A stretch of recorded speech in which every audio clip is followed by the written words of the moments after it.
नमस्कार विद्यार्थियों, कल हम बात कर रहे थे द्विबीजपत्री भ्रूण का परिवर्धन। तो उसका एक दो चरण हमने पढ़ा था। पुनः हम शुरू से शुरुआत कर रहे हैं। द्विबीजपत्री भ्रूण है, उसमें परिवर्तन किस प्रकार से होगा, इस आरेख के द्वारा सभी चरणों को हम समझेंगे कि एक भ्रूण किस प्रकार से बनेगा। तो सबसे पहले भ्रूण कोश है, उसमें एक अनुप्रस्थ विभाजन होगा। अनुप्रस्थ विभाजन का अर्थ है जो इस प्रकार से कोई संरचना हो और उसे इस प्रकार से हम काटे, तो वो है अनुप्रस्थ विभाजन। तो अनुप्रस्थ विभाजन हुआ किसमें?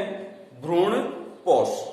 अनुप्रस्थ विभाजन से दो कोशिकाएं बनेगी। एक कोशिका कहलाती है अग्रस्थ कोशिका, दूसरी कोशिका को नाम दिया आधारी कोशिका। अब ये कोशिकाएं किस ओर हैं, ये भी इनकी विशेषता है। बीजांड द्वार है, उस ओर जो कोशिका उसको तो नाम देंगे क्या? आधारी कोशिका। और जो निभाग क्षेत्र है उसकी तरफ जो कोशिका है उसको नाम देंगे अग्रस्थ कोशिका। तो ये पहला चरण हुआ। चरण भी देखते जाए। शुरुआत से हम बात करें, अंड कोशिका है वो निषेचित हो गई और निषेचित होकर के क्या बन गया? युग्मनज। ठीक है। अब जो युग्मनज है, भ्रूण कोश जिसको हमने कहा है, उस युग्मनज में क्या हुआ?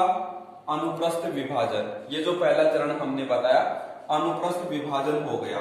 उससे क्या बनी? दो प्रकार की कोशिकाएं बनी। एक आधारी कोशिका बीजांड द्वार की ओर और दूसरी अग्रस्थ कोशिका निभाग क्षेत्र की ओर। ठीक है, ये चरण कंप्लीट हो गया। फिर आगे क्या होगा, चित्र में भी देखते जाएं, चरण भी देखते जाएं। जो अगला इसका जो चरण है उसमें कौन सी प्रक्रिया संपन्न होगी? आधारी जो कोशिका है जो बीजांड द्वार की ओर थी, आधारी कोशिका में क्या होगा?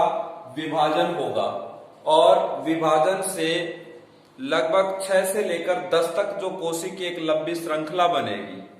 आधारी कोशिका में विभाजन से 6 से लेकर 10 तक एक लंबी कोशिका की श्रृंखला बनेगी, जिससे हम विशेष नाम देंगे निलंबक। देखिए, आधारी कोशिका की हम बात कर रहे हैं यहां तक। ये नीचे वाली जो कोशिका है आधारी और ऊपर वाली कोशिका है अग्रस्थ कोशिका। तो एक बार हम केवल इसकी बात करते हैं, नीचे आधारी कोशिका की। आधारी कोशिका है, उसमें लगातार विभाजन होंगे। जैसे 1 2 3 4 कोशिकाएं हमने यहां पर दर्शाई है। ये बनेगी 6 से लेकर 10 तक बन सकती हैं। ठीक है। तो आधारी कोशिका में विभाजन से 6 से 10 यहां नहीं बनी, फिर आगे दोबारा से इनका और विभाजन हुआ, तो फिर देखो वो क्या कहलाई? निलंबक।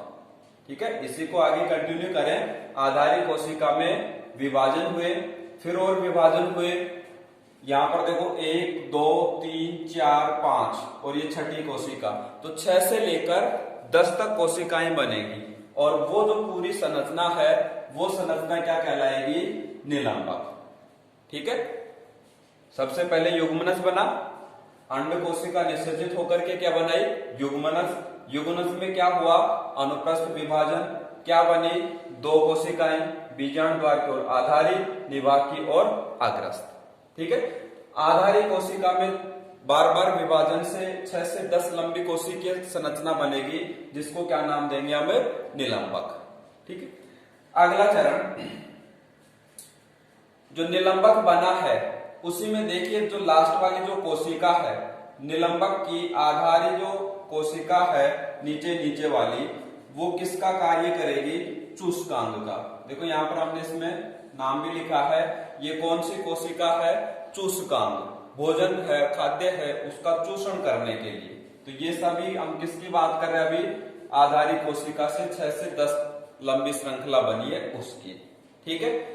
इसका काम हो गया आधारी कोशिका का। जो ऊपर कोशिका है कौन सी? अग्रस्थ कोशिका। देखिए ऊपर कौन सी कोशिका थी? अग्रस्थ, निभाग क्षेत्र की ओर। तो जो अग्रस्थ कोशिका है उसमें भी विभाजन होंगे। तो अगला चरण देखिए, अग्रस्थ कोशिका में समकोण पर, देखिए ये इस प्रकार से उदग, समकोण पर उदग, एक तो इस प्रकार से होगा और दूसरा इस प्रकार से होगा। तो ये देखिए बीच वाला जो डायग्राम है, कितनी कोशिकाएं बन जाएंगी? 4, समकोण पर दोनों तरफ, इस दिशा से भी और ऐसे भी। तो ये एक विभाजन और ये दूसरा विभाजन, तो ये 4 कोशिकाएं बनेगी, तो ये कहलाएगा चतुर्थांश। ठीक है, 1, 2, 3 और 4 कोशिकाएं बन गई। उसके बाद में क्या होगा? अग्रस्थ कोशिका में समकोण पर उदग्र विभाजन से पहले 4 कोशिकाएं बनी, जिसको नाम दिया गया 4 कोशिकीय भ्रूण। ये बीच की जो संरचना है 4 कोशिकीय भ्रूण है। इस 4 कोशिकीय जो भ्रूण है इसमें एक बार पुनः विभाजन होगा। 4 कोशिकीय जो भ्रूण बना उससे एक बार विभाजन और होकर के और एक संरचना बनेगी, जिसको क्या नाम देंगे? अष्टांशक। पहले 4 कोशिकाएं थी, अब कितनी कोशिकाएं हो गई? 8 कोशिकाएं। तो 8 कोशिकाओं का समूह क्या कहलाएगा? अष्टांशक। ठीक है, 4 कोशिकीय भ्रूण बना, विभाजन हुआ, उससे क्या बने? 8 कोशिकीय समूह, जिसको क्या नाम दिया? अष्टांशक। ठीक है, अब इसमें 2 विशेष परिभाषाएं हैं। अष्टांशक है उसकी ऊपर वाली 4 कोशिकाएं, 1, 2, 3 और 4। ये जो 4 कोशिकाएं हैं ऊपर वाली, वो कौन सी कोशिकाएं कहलाएंगी? AP basal. अष्टांशक में 8 कोशिकाएं, ऊपर वाली 4 कोशिकाएं क्या कहलाएंगी? एपी बेसल कोशिकाएं। नीचे भी 4 कोशिकाएं हैं, 1, 2, 3 और 4। नीचे वाली जो 4 कोशिकाएं हैं वो कहलाएंगी हाइपोबेसल कोशिकाएं। ठीक है, तो ये अष्टांशक के बारे में हो गया। 4 एपीबेसल सेल और 4 हाइपोबेसल सेल। ठीक है, अष्टांशक की निचली 4 कोशिकाएं हाइपोबेसल और ऊपरी 4 कोशिकाएं एपीबेसल। अब ये एपीबेसल हाइपोबेसल का क्या कार्य है? ये भ्रूण में कौन सी संरचनाएं बनाएंगी? तो उसको आगे देखें। हाइपोबेसल जो कोशिकाएं हैं वो विभाजित होकर के मूलांकुर और अधोबीजपत्र बनाएंगे। देखिए नीचे वाली हाइपोबेसल। ठीक है, और ये जो हाइपोबेसल है, इसी डायग्राम को हम आगे इधर बढ़ाएं तो उससे देखो लास्ट में क्या बन रहा है? मूलांकुर। तो जो हाइपोबेसल है वो क्या बनाएंगे? कौन सी संरचना बनाएंगी? मूलांकुर, हाइपोबेसल। ठीक है, तो ये हाइपोबेसल विभाजित होंगी और मूलांकुर बनाएंगे। और एक दूसरी संरचना बन रही है अधोबीजपत्र, जिससे बाद में क्या बनेंगे? बीज पत्र। तो ये तो कार्य हो गया किसका? हाइपोबेसल कोशिकाओं का। ठीक है, उसी प्रकार से ऊपर वाली 4 कोशिकाएं हैं जो एपीबेसल, वो बनाएंगी प्रांकुर व बीज पत्र। प्रांकुर, देखिए आगे इसी को हम संरचना को आगे बढ़ाएंगे तो नीचे तो क्या बन रहा है? मूलांकुर, जिससे मूल निकलेगी। ठीक है, और प्रांकुर, जिससे प्ररोह निकलेगा। कोई भी जो पादप है जब उसकी वृद्धि होती है, बीज का अंकुरण होता है, तो उसमें एक तो बनता है मूलांकुर नीचे की तरफ, और ऊपर की तरफ बनता है क्या? प्रांकुर, जिससे तो क्या विकसित होता है? प्ररोह। और मूलांकुर से क्या विकसित होती है? मूल। तो ये 2 संरचनाएं विशेष, मूलांकुर और प्रांकुर। तो मूलांकुर है वो तो किसके द्वारा बन रही है?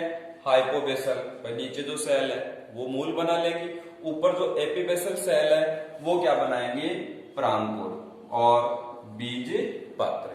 ठीक है, तो इस प्रकार से ये एक द्विबीजपत्री भ्रूण का परिवर्तन है। एक बार शॉर्ट में पुनः देख ले इसको। सबसे पहले अंड कोशिका निषेचित हुई, क्या बना? युग्मनज।